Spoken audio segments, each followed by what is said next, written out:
Salut, c'est Jean-Marc. Aujourd'hui, dans cette audio vidéo, on va voir ensemble pourquoi, enfin plutôt comment, tu vas te débarrasser définitivement de ces erreurs fatales en course à pied. Alors très souvent, ils n'en ont pas conscience, ils pensent que ce qu'ils font est bien, et peut-être que tu es aussi dans ce cas, que tu sois un coureur débutant ou aguerri, tu cours avant tout pour le plaisir, pour avoir la santé et la forme. Pourtant, comme dans l'étude de cas que je présente ici, il y a des comportements à risque.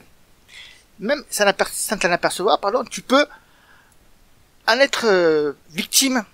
C'est comme si tu étais déjà dans l'ambulance qui te conduit à l'hôpital, et ces comportements vont à un moment donné freiner ta progression et t'empêcher de pratiquer ta passion. Le coup d'arrêt est souvent brutal et il peut durer plusieurs mois, parce que tu ne vois pas forcément les signaux d'alerte que ton corps te renvoie, et parce que quand il craque, il lâche subitement. Aujourd'hui, je te propose de t'intéresser au cas de Mel, qui m'écrit ce message. Bonjour à tous, j'ai commencé la course il y a 4 mois. Mon objectif est de pouvoir faire des trails. Là, en ce moment donc, je cours tous les jours 5 km en semaine pour 32 minutes environ. Et le week-end, j'essaye entre 7 et 8. Tous les 15 jours, je fais un 10 km sur le même parcours pour voir l'évolution. 3 erreurs fatales en course à pied sont ici présentes.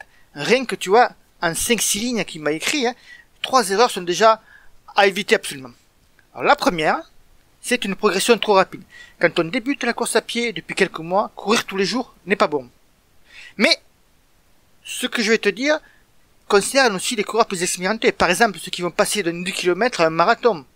Ou les trailers qui veulent passer d'un trail, ils viennent de finir un trail de 50 km, ils s'inscrivent pour 6 mois après à un ultra trail. Alors pourquoi la progression est trop rapide? Et pourquoi cela surtout est mauvais pour toi? Ton corps n'a pas le temps de s'habituer à la charge d'entraînement que tu lui imposes. C'est nouveau pour lui et il faut lui laisser le temps. Tes muscles, tes tendons, mais aussi ton système cardiovasculaire ne s'adaptent pas instantanément à un nouvel effort physique. Des études récentes ont montré que c'est le pic de charge soudain de l'entraînement qui est l'une des origines principales des blessures. Les effets de la course à pied se font ressentir sur le long terme. Et quand on a une progression trop rapide comme Mel, il y a un côté pervers. D'un côté, tu es content parce que tu vois que tu peux le faire. Tu as aussi l'impression de mieux courir, de sentir que tu deviens meilleur. Ce qui t'encourage forcément à continuer sur ce chemin. Mais, comme tu ne fais pas les choses dans le bon ordre, tu es en train d'aller dans le mur sans t'en apercevoir. Passons maintenant à l'erreur suivante. La deuxième, c'est courir tous les jours. Le repos fait partie de l'entraînement. La course à pied est un sport traumatisant pour le corps. Même si on vient de dire que l'homme est fait pour courir et qu'il le fait depuis la nuit des temps. C'est vrai que notre corps est capable de s'habituer au choc de ta foulée quand tu cours, mais cela prend aussi énormément de temps. Même les runners qui ont un gros volume d'entraînement et qui courent depuis de nombreuses années ont des moments de récupération.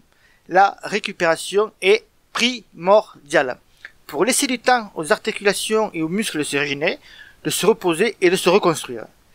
Si tu penses que courir tous les jours est nécessaire pour garder la forme ou parce que tu as peur de perdre tes capacités, oublie ce concept. Pratiquer le jogging à forte dose lorsqu'on n'a pas préparé son corps est aussi mauvais que ne pas faire d'exercice du tout. C'est le résultat d'une étude menée par les chercheurs danois pendant 12 ans auprès de 1098 joggeurs et 423 personnes qui ne pratiquaient pas l'activité sportive. Voyons maintenant la troisième erreur à éviter en course à pied. Faire des compétitions tous les 15 jours. Même si ce n'est pas officiel et que tu ne mets pas de dossard et que tu te testes sur un parcours en off, comme on dit souvent. Lorsque j'ai commencé la course à pied il y a plus de 25 ans, ce fut l'une de mes premières erreurs. Alors, pas de souci, nous avons tous été débutants, nous avons tous commis des erreurs, moi le premier. C'est avec le recul que j'ai compris pourquoi je me blessais et pourquoi je stagnais longtemps, malgré que je redoublais d'efforts. Donc, évite de te tester trop régulièrement. Se tester sur des kilomètres n'est pas anodin en plus. Ce n'est pas un test de 5 minutes ou un test d'effort type VMA, mais bien un effort physique conséquent qui dure assez longtemps. Si en plus tu rajoutes à la fatigue engendrée par les entraînements journaliers, on n'est pas loin du burn-out sportif. Et le reproduire tous les 15 jours sans avoir un seul moment de récupération est aussi suicidaire. Alors, en plus, faire un test tous les 15 jours ne sert à rien. C'est de la bêtise. Enfin, entre guillemets, je veux pas insulter Mel, mais c'est de la bêtise. Tout simplement parce que les effets de l'entraînement ne se reproduisent pas tous les 15 jours. C'est pas parce que tu vas faire des séances de VMA pendant 15 jours que ça y est, hop, ta VMA, où tu vas gagner en vitesse 3 km/h. C'est tout à fait faux. C'est sur la longue durée. Ton corps s'adapte longtemps et les répercussions se font longtemps après. Alors ce que je recommande en Mel maintenant pour éviter ces erreurs fatales en course à pied. De fortement ralentir forcément. De passer d'un entraînement par jour à 3 entraînements par semaine. Et de le faire plus intelligemment. en jouant sur la qualité de son entraînement plutôt que sur la quantité, en variant ses allures à l'entraînement. Alors, pour y arriver, il doit d'abord évaluer son potentiel. Pas par un test de 10 km, plutôt par un test de 6 minutes, comme je l'explique dans le livre Les bonnes allures du coureur, qui est dans notre pack de guide running.